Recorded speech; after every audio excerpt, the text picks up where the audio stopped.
The first order of business is to explain your ship's communication system. You will use this system to initiate communication with other starships and bases, as well as to receive communications vital to completing your mission. The communications menu can be accessed at any time by clicking on the COM button. In addition, your communications system will automatically relay any incoming messages to you. The text of the broadcast will be displayed along with a selection of responses. Click on the dialogue you wish to respond with.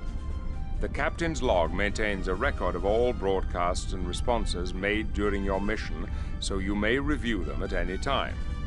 To access these records, click on Captain's Log. Mission objectives are also stored in the COM menu. To access them, click on Mission Objectives. Your current mission goals are displayed. Use this if you're ever wondering what to do next. Now then, first we must get underway. A starship has two major types of engines used for propulsion: warp engines and impulse engines.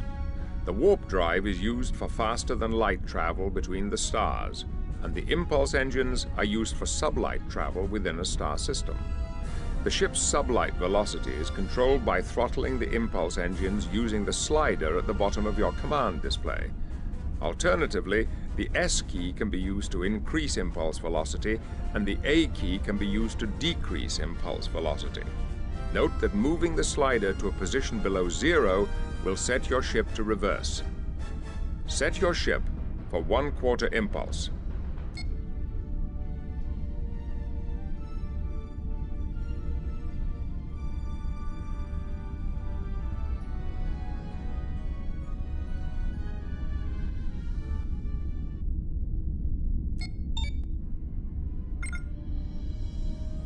Good.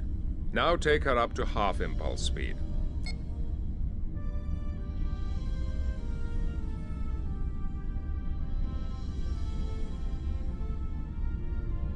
Excellent.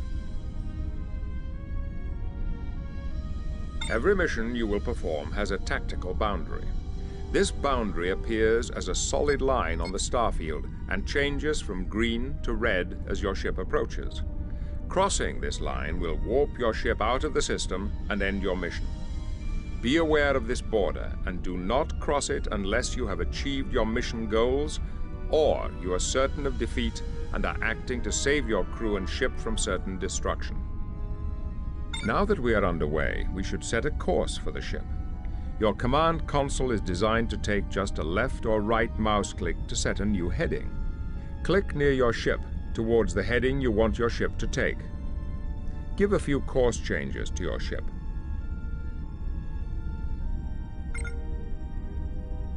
For some situations, other camera angles may be more useful to you.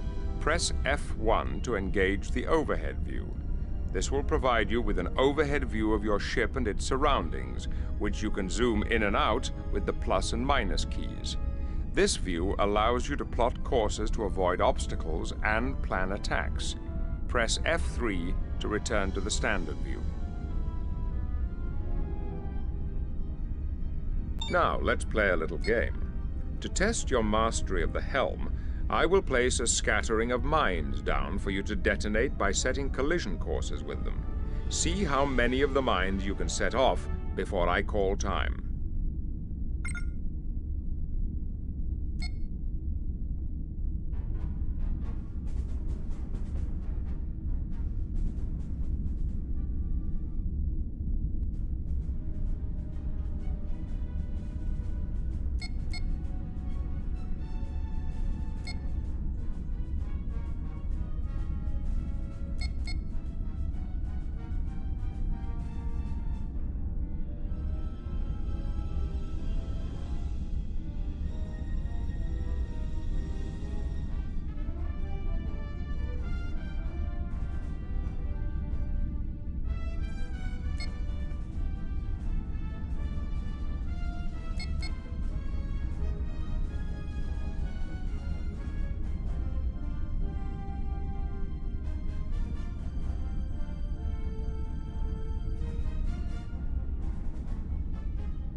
I see you have had some practice with starship simulations in your past. Good. I look forward to seeing your rapid progress. Now let us address your ship's warp drive, which allows the ship to travel faster than the speed of light.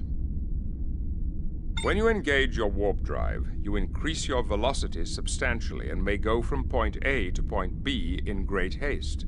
The speed is so great that no course corrections may be made while in warp. To turn your ship, you must drop out of warp and change your heading under impulse power. The second drawback to warp drive is that during combat, the targeting computers cannot meet the challenge of faster-than-light combat and fail to achieve targeting solutions. Therefore, you cannot fire your phasers. Torpedoes, however, are still available to you. The tactical warp drive is engaged by clicking on the warp button on the bottom bar of your command console. Your warp engines will require a few seconds to charge after pressing the button before you jump to warp speed. You also require a few seconds stopping time to drop out of warp, so make sure you leave yourself room to stop if you're heading toward a planet or the border of the map. I have placed a training mine on the other side of the system. The indicator arrow, which has appeared on your display, is pointing to it. Use your warp drive to warp to the mine.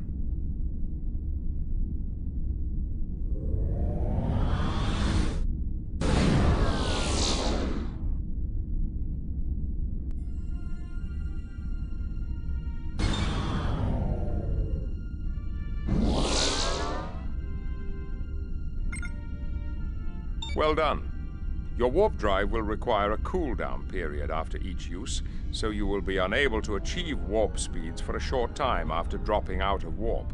Keep this in mind when using your warp drive in tactical situations.